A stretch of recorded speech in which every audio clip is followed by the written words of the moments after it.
সাহাবায়ে কেরামরা সবচেয়ে বেশি খুশি হয়েছে as-সালাতু মিফতাহুল জান্নাতে, না যখন ওই সময় বেশি খুশি হয়েছে যখন নবী বলেছেন তোমাদের জন্য আল্লাহর পক্ষ থেকে একটি গিফট এনেছি, সেটা কি as-সালাতু মিরাজুল মুমিনিন।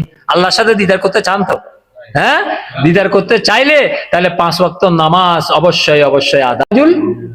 মেরাজ থেকে নবী করিম সাল্লাল্লাহু আলাইহি ওয়াসাল্লাম আসার পরে সাহাবায়ে কেরামরা বলতেছেন, ইয়া রাসূলুল্লাহ, ইয়া হাবিবাল্লাহ, আপনি তো মেরাজ থেকে এসেছেন, আল্লাহর সাথে দিদার করে এসেছেন, দয়া করে আমরা তো আপনার উম্মত, আমাদেরকেও তো আল্লাহর সাথে দিদার করার জন্য ইচ্ছা হচ্ছে, আমাদেরকেও কি দিদার করার একটা, আল্লাহর সাথে দিদার করার একটি ব্যবস্থা করে দিবেন কিনা।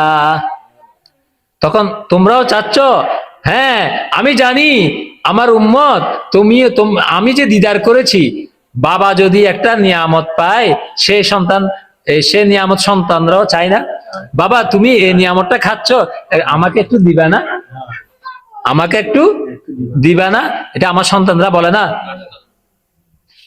সালাতুন ইয়া রাসূলুল্লাহ আলাইকুম সালামুন ইয়া হাবিবাল্লাহ। তো হুজুর পূর্ণ সাল্লাল্লাহু বলতেছেন, আমি আল্লাহর সাথে যে দিদার করতে গেছি, আমার আল্লাহ আমার উম্মতদের জন্য, তোমাদের জন্য একটা আমাকে গিফট করেছে, উপহার দিয়েছে। তার 3টা গিফটের মধ্যে একটা গিফট দিয়েছে কি, সালাতু মিরাজুল মুমিনিন।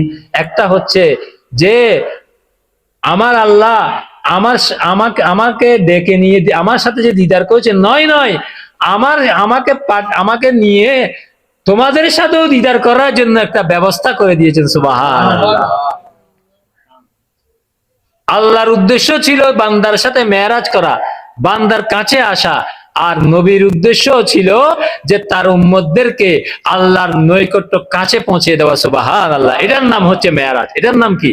মেরাজ। এগুলো বুঝতে হবে। আমরা তো কোনো ঢাকা গেলে বিভিন্ন জায়গায় সফর করি, সব জায়গায় আমাদের পরিবারের জন্য আমরা সফর করি না।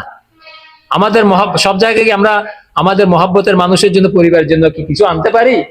কিন্তু একমাত্র আল্লাহর হাবিব সাল্লাল্লাহু আলাইহি সাল্লাম, যিনি কোনোখানে আমাদেরকে ভুলেনি, দুনিয়াতে আসতে যাওয়ার সময়, আসার সময়, যতদিন হায়াতে ছিলেন আমাদের সামনে, এখনো তিনি হায়াতের মধ্যে আছেন, কিন্তু যতদিন আমাদের সামনে ছিল ততদিন, এখন আমরা দেখতেছি না, এখনো কিয়ামতের ময়দানে, কবর, হাসর, নসর সব জায়গায় উনি উম্মতের পক্ষে ছিলেন, থাকবেন সদা সর্বদা। সকলে বলি সুবহানাল্লাহ।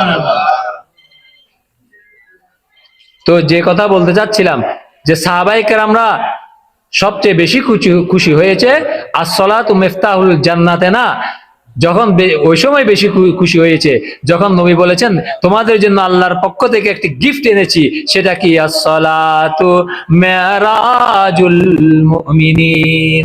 আল্লাহর সাথে দিদার করতে চান তো? হ্যাঁ, দিদার করতে চাইলে তাহলে 5 ওয়াক্ত নামাজ অবশ্যই অবশ্যই আদায় করতে হবে। সামনে রমজানুল মুবারক, 1 ওয়াক্ত নামাজ আদায় করবেন, 70 ওয়াক্ত নামাজ আদায় হয়ে যাবে। জীবনের কজা নামাজগুলো বেশি বেশি করে আদায় করে ফেলবেন, নফল নামাজ বেশি বেশি পড়বেন, নফল পড়লে, সুন্নত পড়লে সেটা ফরজের সওয়াব আল্লাহ পাক দিবেন। সালাতুন ইয়া